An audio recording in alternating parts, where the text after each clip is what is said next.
আয়াত ১০০ قل لو أنتم تملكون خزائن رحمة ربي إذا لأمسكتم خشية الإنفاق وكان الإنسان قتورا অনুবাদ বলুন, যদি তোমরা আমার রবের দয়ার ভাণ্ডারের অধিকারী হতে, তবুও ব্যয় হয়ে যাবে এ আশঙ্কায় তোমরা তা ধরে রাখতে, আর মানুষ তো খুবই কৃপণ। তাফসীর ১ নং ফুটনোটের বিবরণ। আয়াতে বলা হয়েছে, যদি তোমরা আল্লাহর রহমতের ভাণ্ডারের মালিক হয়ে যাও, তবে তাতেও কৃপণতা করবে, কাউকে দেবে না। এই আশঙ্কায় যে এভাবে দিতে থাকলে ভাণ্ডারই নিঃশেষ হয়ে যাবে।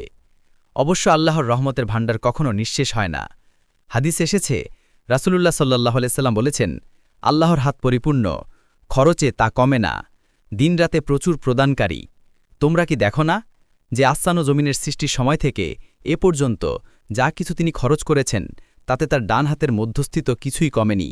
বুখারী হাদিস ৭৪১৯, মুসলিম হাদিস ৯৯৩। কিন্তু মানুষ স্বভাবগতভাবে ছোটমানা ও কম সাহসী। দেখুন সূরা আল মাআরিজের ১৯-২২ আয়াত। অকাতরে দান করার সাহস তার নেই।